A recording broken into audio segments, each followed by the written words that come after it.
कहानी एक सम्राट और एक भिखारी की है। एक सुबह सम्राट अपने महल की बालकनी में खड़ा है और देखता है कि एक भिखारी महल के दरवाजे पर आकर खड़ा हो गया है। तो सम्राट अपने सेवकों से कहता है कि उसे कुछ सोने की मोहरें दे दो जी। लेकिन भिखारी एक अजीब सी शर्त रख देता है। वो कहता है, महाराज, भिक्षा तो मैं ले लूंगा पर एक ही शर्त पर। अच्छा। अगर आप मेरा ये छोटा सा भिक्षा पात्र पूरा भर सकते हैं तो ही देना, नहीं तो रहने दीजिए। अब जरा सम्राट की हालत सोचिए। उसे हंसी भी आई और गुस्सा भी। एक भिखारी जिसके पास कुछ नहीं है, वो दुनिया के सबसे शक्तिशाली इंसानों में से एक के सामने शर्त रख रहा है। उसके अहंकार को चोट लगी। बिल्कुल। उसने अपने वजीर को बुलाया और कहा, इसकी इतनी हिम्मत, इसके इस छोटे से बर्तन को सोने की मोहरों से मुंह तक भर दो ताकि इसे अपनी औकात याद रहे। और यहीं से कहानी में वो मोड़ आता है जिसकी किसी ने कल्पना भी नहीं की थी। वजीर खजाने से सोने की मोहरें लाकर जैसे ही उस पात्र में डालता है, वो गायब हो जाती हैं। गायब? हाँ, एक एक करके मोहरें डाली जाती हैं और वो बस हवा में घुल जाती हैं। पात्र खाली का खाली। सम्राट हैरान, परेशान। उसे लगा होगा कोई जादू टोना है। बिल्कुल। वो चिल्लाता है, मेरा पूरा खजाना खाली हो जाए पर आज ये पात्र भर कर रहेगा, ये मेरी इज्जत का सवाल है। और फिर तो एक पागलपन शुरू हो जाता है। पूरे राज्य से सोना चांदी हीरे जवाहरात मंगवाए जाते हैं, बोरियां की बोरियां उस छोटे से पात्र में उंडेली जाती हैं और सब कुछ गायब होता जाता है। सब कुछ। शाम ढल जाती है, सम्राट का खजाना पूरी तरह खाली हो जाता है, लेकिन वो पात्र जरा सा भी नहीं भरता। सोचकर भी अजीब लगता है। आखिरकार थका हारा टूटा हुआ सम्राट उस भिखारी के पैरों पर गिर पड़ता और पूछता है, बस करो, मैं हार गया, लेकिन जाने से पहले बस इतना बता दो कि ये पात्र किस चीज से बना है, ये भरता क्यों नहीं? और भिखारी का जो जवाब है वही इस पूरी चर्चा की नींव है। वो मुस्कुराकर कहता है, महाराज, इसमें कोई जादू नहीं है। ये पात्र मैंने इंसान के दिल से बनाया है। आदमी का हृदय। आदमी का हृदय? और आदमी का हृदय कभी भरता है क्या? आप इसमें पूरी दुनिया भी डाल देंगे तो भी ये खाली का खाली ही रहेगा। क्या जबरदस्त रूपक है। स्रोत इस कहानी को सीधे आज की जिंदगी से जोड़ता है। हम सब अपने अपने हृदय का पात्र भरने में लगे। हाँ, किसी ना किसी चीज से। कोई इसे पैसे से भरना चाहता है, कोई पद से, कोई शोहरत से, कोई ज्ञान से। हमें लगता है कि एक बार ये पात्र भर गया तो शांति मिल जाएगी, लेकिन वो भरता ही नहीं। लेकिन हृदय की शर्त ही यही है कि मैं कभी भरूंगा नहीं। और इसी कभी ना भरने वाले पात्र और उसे भरने की जिद के बीच जो तनाव पैदा होता है, स्रोत के अनुसार वही अशांति है। तो मतलब समस्या उस चीज में नहीं है जो हम पात्र में डाल रहे हैं, हाँ। बल्कि पात्र के स्वभाव में ही है। पात्र के स्वभाव में। और इसी को स्रोत महत्वाकांक्षा कहता है। यहाँ एक बात मुझे थोड़ी और समझनी है। हाँ। स्रोत कहता है कि कुछ भी बनने की दौड़ ही अशांति की जड़ है। हाँ। लेकिन क्या हर तरह की महत्वाकांक्षा एक जैसी है? मतलब एक वैज्ञानिक जो कैंसर का इलाज खोजना चाहता है या एक डॉक्टर जो हजारों जानें बचाना चाहता है, क्या उसकी महत्वाकांक्षा और एक अरबपति की और पैसा कमाने की महत्वाकांक्षा एक ही तराजू में? हाँ, एक ही तराजू में तौली जा सकती है? बहुत जरूरी सवाल है ये। और स्रोत इसमें एक बहुत बारीक फर्क करता है। उसका कहना है कि समस्या कुछ करने में नहीं है, समस्या कुछ बनने में है। करने में नहीं, बनने में। हाँ, जब एक डॉक्टर सेवा भाव से मरीजों का इलाज करता है तो वो कर्म है, लेकिन जब वो दुनिया का सबसे महान डॉक्टर बनने के लिए ये करता है तो वो महत्वाकांक्षा बन जाती है। अच्छा। जब एक वैज्ञानिक ज्ञान की प्यास में खोज करता है तो वो सृजन है, लेकिन जब वो नोबेल पुरस्कार पाने और इतिहास में अपना नाम लिखवाने के लिए करता है तो वो महत्वाकांक्षा है। तो फर्क बाहरी क्रिया में नहीं है, भीतरी मंशा में है। मंशा अगर पाने की है तो पात्र खाली ही रहेगा। अच्छा, तो फर्क मंशा का है, देने का भाव है या पाने का? हाँ। ये तो हमें बचपन से ही सिखाया जाता है, क्लास में फर्स्ट आना है, सबसे आगे निकलना है। बिल्कुल। ये दौड़ तो झूले से शुरू होती है और शायद चिता पर ही खत्म होती है। बिल्कुल। स्रोत हमारी शिक्षा और सामाजिक व्यवस्था पर बहुत गहरा सवाल उठाता है। बच्चे के पैदा होते ही माँ बाप उसे कुछ बनाने का सपना देखने लगते हैं। Doctor, engineer, collector. हाँ, कोई ये नहीं कहता कि मेरा बच्चा बस एक खुश, शांत और प्रेमपूर्ण इंसान बन जाए। उसे पहले दिन से ही तुलना और प्रतिस्पर्धा के मैदान में उतार दिया जाता है। और इसका नतीजा बहुत भयानक है। स्रोत में एक आंकड़ा दिया गया है जो सोचने पर मजबूर कर देता है। पिछले 3000 साल के ज्ञात इतिहास में इस धरती पर 15,000 से ज्यादा युद्ध हुए हैं। 15,000 युद्ध? ये आंकड़ा तो डराने वाला है। हाँ, लेकिन क्या इसे सिर्फ महत्वाकांक्षा से जोड़ना सही होगा? मतलब युद्ध के तो राजनीतिक, आर्थिक और सामाजिक कारण भी होते हैं। जरूर होते हैं। और स्रोत उन कारणों को नकार नहीं रहा है। उसका तर्क ये है कि उन सभी कारणों की जड़ में झांक कर देखें तो किसी न किसी की महत्वाकांक्षा ही मिलेगी। अच्छा। एक राजा की ज्यादा जमीन पाने की महत्वाकांक्षा, एक देश की दूसरे के संसाधनों पर कब्जा करने की महत्वाकांक्षा, एक विचारधारा की पूरी दुनिया पर छा जाने की महत्वाकांक्षा। समझ गई। ये सब उसी एक बीमारी के अलग अलग लक्षण हैं। जब हर इंसान को यही सिखाया जाएगा कि तुम्हें दूसरे से आगे निकलना है, तो नतीजा टकराव और युद्ध के सिवा और क्या हो सकता है? तो जब लोग इस दौर से थककर अशांत हो जाते हैं तो वे समाधान कहाँ खोजते हैं? और यहीं पर एक और बड़ी गलती होती है। स्रोत कहता है कि लोग गलत सवाल पूछते हैं। गलत सवाल? हाँ, वो पूछते हैं मन को शांत कैसे करें, जबकि जैसे सही कि सवाल होना चाहिए हमारा मन अशांत क्यों है। कैसे करें और क्यों है, इसमें क्या फर्क है? सवाल में जरा सा फेर है, पर जवाब में जमीन आसमान का अंतर आ जाता है। कैसे करें का मतलब है कि आप बीमारी को बनाए रखना चाहते हैं, बस उसके लक्षण को दबाना चाहते हैं। जैसे कोई कहे मैं सिगरेट तो पीता रहूंगा, बस खांसी रोकने की कोई दवा बता दो। बिल्कुल वही। लोग माला फेरते हैं, मंत्र जपते हैं, ध्यान की तकनीकें सीखते हैं, लेकिन भीतर जो महत्वाकांक्षा की आग जल रही है उसे वैसे ही बनाए रखना चाहते हैं। स्रोत अमेरिका का एक दिलचस्प उदाहरण देता है।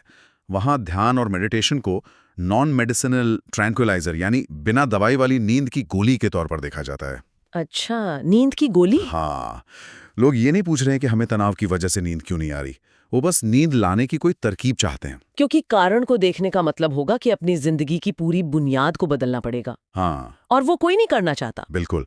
अपनी अशांति का असली कारण देखने से हम इसलिए डरते हैं क्योंकि अगर कारण दिख गया तो जिम्मेदारी हमारी हो जाएगी। फिर हम भाग्य को, समाज को, भगवान को दोष नहीं दे पाएंगे। ये स्वीकार करना बहुत मुश्किल है कि मैं अपनी वजह से, अपनी महत्वाकांक्षा की वजह से अशांत हूं। क्योंकि जैसे ही ये मान लिया, फिर बदलने की जिम्मेदारी भी अपनी हो जाती है।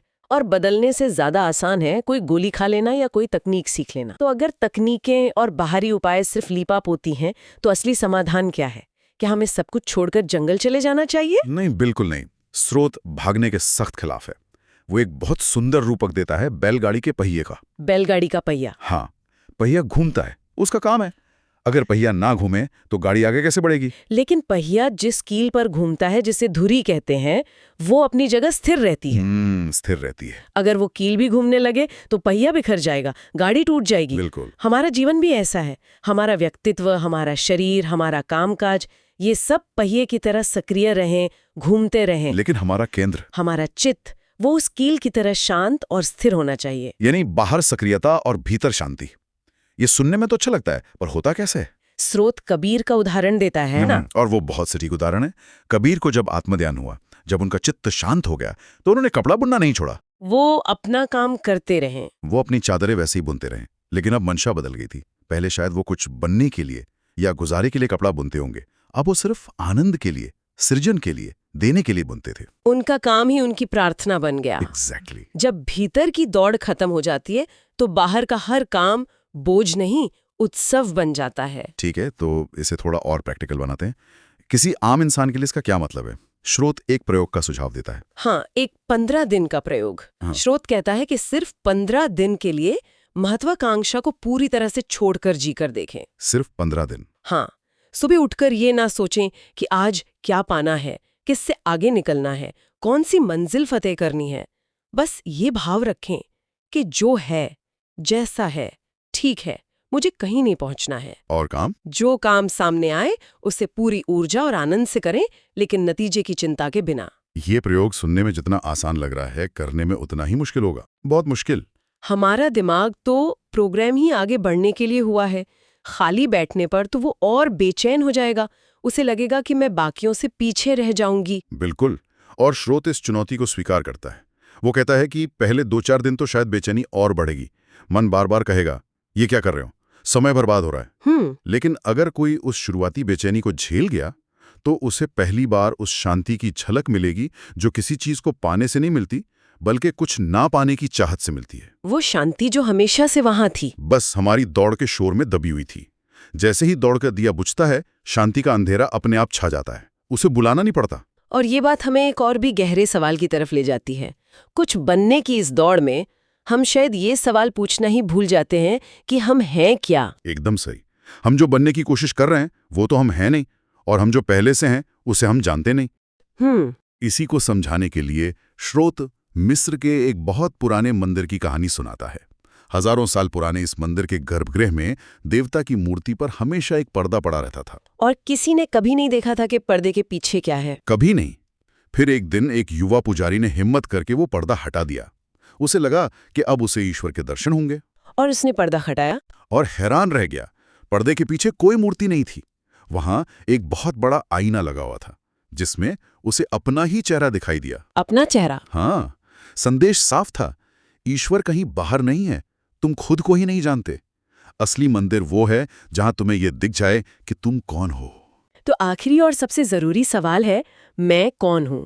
पर यह सवाल तो सदियों से दार्शनिक पूछते आए हैं, इसका जवाब कैसे मिलेगा? श्रोत के मुताबिक ये सबसे सरल और सबसे कठिन सवाल है। सरल भी और कठिन भी? हाँ, सरल इसलिए क्योंकि इसका जवाब किसी किताब में, किसी गुरु के पास नहीं है, वो हमारे भीतर ही मौजूद है। कहीं जाना नहीं है, बस ठहर कर अपने अंदर झांकना है। और कठिन क्यों है? कठिन इसलिए क्योंकि यहाँ जानने वाला यानी ज्ञाता और जिसे जाना है यानी ज्ञेय वो एक ही है। जैसे आंख सब कुछ देख सकती है पर खुद को नहीं देख सकते। जब तक कि आईना ना हो। बिल्कुल, यहाँ ध्यान ही वो आईना बनता है।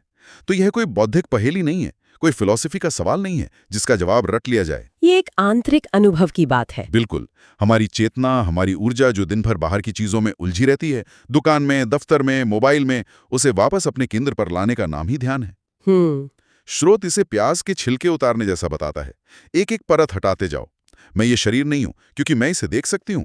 मैं ये विचार नहीं हूं क्योंकि मैं उन्हें आता जाता देख सकती हूं। मैं ये भावनाएं नहीं हूं क्योंकि वो भी बदलती रहती हैं। हाँ, सब कुछ हटाने के बाद आखिर में जो बचता है, जिसे और नहीं हटाया जा सकता, जो सिर्फ देखता है, जो साक्षी है, शायद वही असली मैं है। तो आज की इस पूरी चर्चा को अगर समेटें तो हमारी अशांति की जड़ बाहरी चीजों में नहीं बल्कि कुछ बनने की हमारी भीतरी दौड़ में है, जिसे महत्वाकांक्षा कहते हैं। और शांति का रास्ता इस दौड़ को छोड़कर ये खोजने में है कि मैं कौन हूं। ये कोई बाहरी खोज नहीं बल्कि एक आंतरिक यात्रा है। बिल्कुल। और जाते जाते श्रोता के लिए एक अंतिम विचार छोड़ जाते हैं जो इसी स्रोत से आता है। जरूर। एक बार एक सूफी फकीर ने अपने दो सबसे होशियार शिष्यों को बुलाया, दोनों को एक एक कबूतर दिया और कहा, जाओ इसे ऐसी जगह मार कर लाओ जहां तुम्हें कोई भी न देख रहा हो। दिलचस्प शर्त है। पहला शिष्य कुछ ही घंटों में लौट आया। उसने गहरी अंधेरी गुफा में जाकर कबूतर को मार दिया था।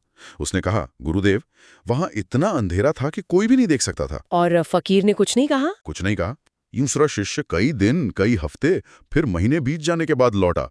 उसके हाथ में कबूतर जिंदा था। जिंदा? हाँ। वो गुरु के पैरों में गिर पड़ा और बोला, मुझे माफ कर दीजिए, मैं आपका काम नहीं कर सका। मैं पहाड़ों पर गया, घने जंगलों में गया, अंधेरी गुफाओं में गया, लेकिन मुझे ऐसी एक भी जगह नहीं मिली जहां कोई ना देख रहा हो। गुरु ने पूछा, तुम्हें कौन देख रहा था? शिष्य ने जवाब दिया, मैं जहां भी जाता था, मैं तो हमेशा वहां मौजूद था। मैं खुद को देख रहा था। मैं अपने कर्म का साक्षी था। फकीर ने उसे गले लगा लिया और कहा, परीक्षा में तुम ही सफल हुए। शायद यही आत्मजागरूकता, हर पल स्वयं का साक्षी होना ही वो स्थिर कील है जिसके चारों ओर जीवन का पहिया बिना बिखरे पूरी खूबसूरती से घूम सकता है।